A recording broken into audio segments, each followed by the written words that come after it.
I am back. मैं हूँ Mac Idrisi. मैं कहानी सुनाता हूँ। आज मैं आप लोगों को एक नई कहानी सुनाने वाला हूँ। मैं आज अपने घर में उदास बैठा हूँ। मुझे पता है वो मुझे छोड़ के जा चुकी है। बस जो वो जा चुकी है, मुझे आज भी याद है जब मेरी शादी के लिए लड़की देखी जा रही थी तो मुझे ऐसा लग रहा था जैसे मैं इलेक्शन लड़ रहा हूँ। हर तरफ मेरे चर्चा हो रहे हैं। कभी मेरे घर वाले कहीं जाते थे, कभी कहीं देखने जाते थे। मुझे बहुत खुशियाँ होती थी। मुझे ऐसा लग रहा था कि मैं इलेक्शन लड़ रहा हूँ। मेरे लिए हर जगह जगह जाते थे। और उसके बाद जब मेरी शादी हो गई तो मैं ऐसा लग रहा था मुझे जैसे मैं बहुत बड़ा इलेक्शन जीत गया हूँ। बहुत खुशी जो होती थी। वैसे काफ़ी 3 या 4 साल हो गए थे हमारी शादी को। हमने कोई बच्चा प्लान नहीं किया था।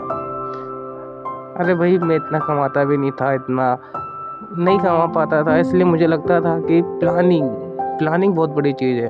फैमिली प्लानिंग जब चाहेंगे जब कर लेंगे, कोई दिक्कत वाली बात नहीं है।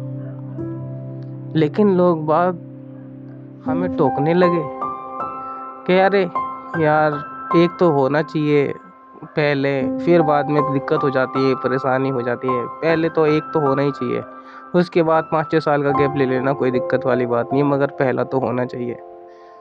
बस 3 साल के बाद हमने भी बच्चा प्लानिंग की तैयारी कर ली।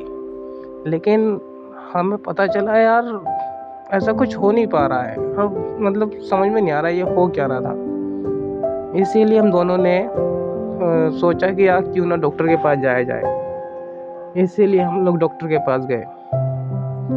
डॉक्टर ने बताया कि कुछ कमी होने की वजह से जो हम दोनों का रिपोर्ट है तो ले ली।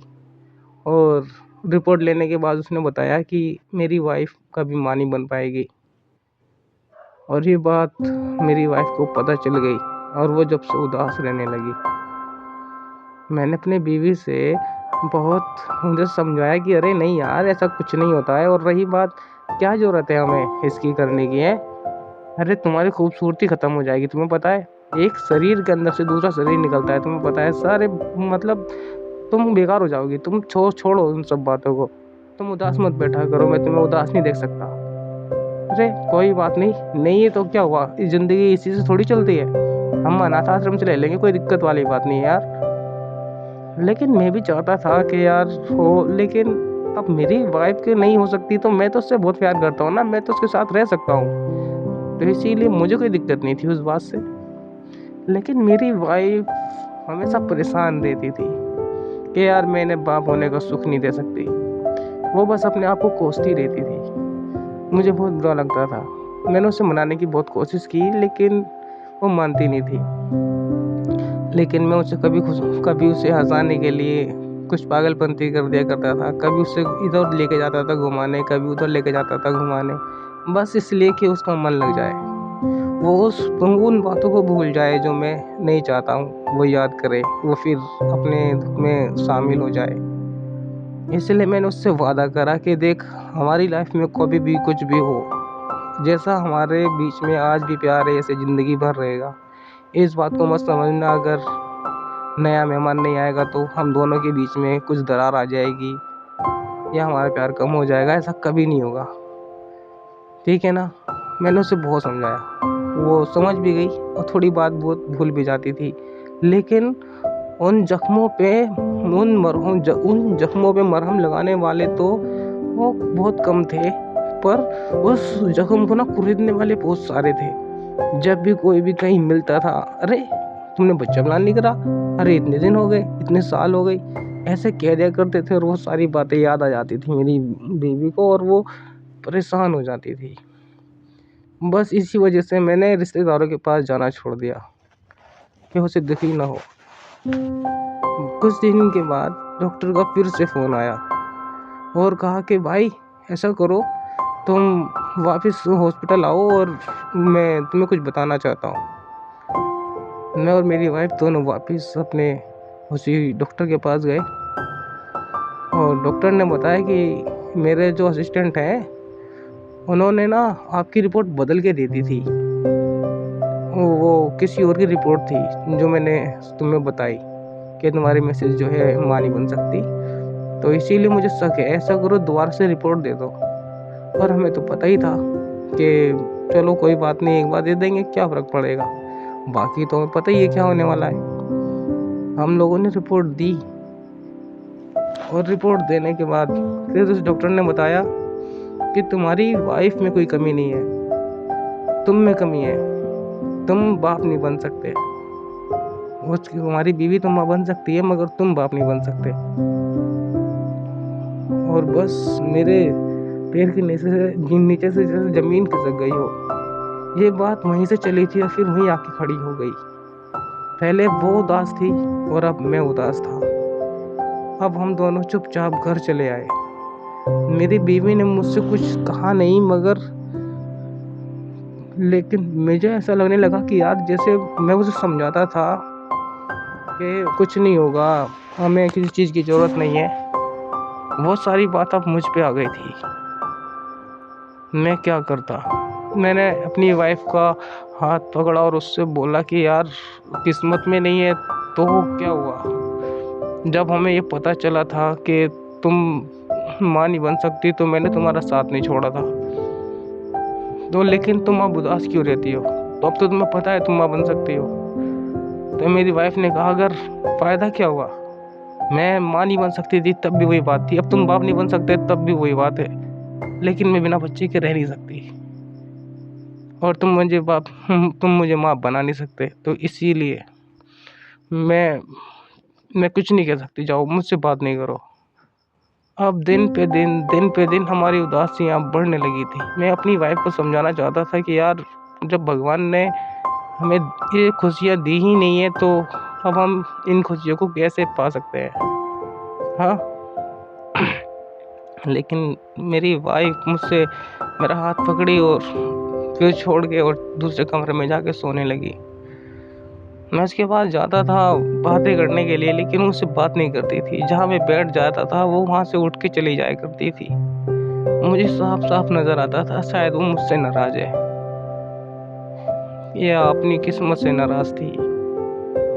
मैं उसे मनाने की कोशिश करता मगर मेरे पास वो रुके या मुझसे बात करे तो ही ना, कर ही नहीं पाती थी वो बात या करती ही नहीं थी। और मैं बात करनी चाहता था, मैं भी नहीं कर पाता था। तो इसीलिए मुझसे उसकी उदासी देखी नहीं गई। मैंने कहा यार अगर मुझ में कमी है तो मेरी वाइफ की क्या गलती है। मैं उसे देख नहीं सकता ऐसा उदास, क्योंकि मैं उससे बहुत प्यार करता हूँ यार। मैं चाहता नहीं हूँ कि वो उदास हो। वो अपनी ज़िंदगी में आगे बढ़ना चाहती है तो बढ़ जाए। इसीलिए मैंने एक लेटर लिखा कि देखो मैंने तुम्हें समझाने की कोशिश की लेकिन तुम समझ नहीं पा रही हो। अगर समझी होती तो तुम मुझसे बात करती, मेरी वजह को समझती।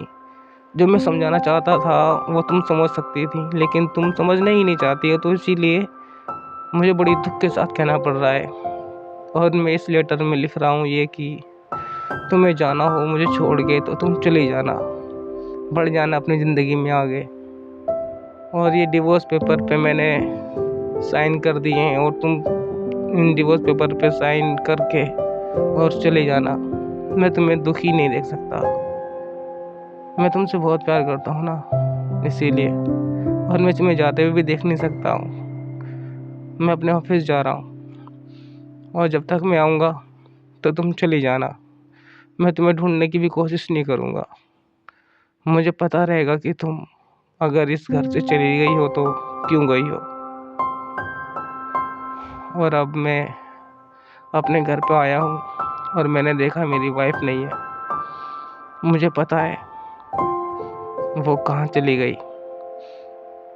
वो शायद अपनी ज़िंदगी में आगे बढ़ गई है। इसीलिए मैं आज बहुत उदास बैठा हूँ।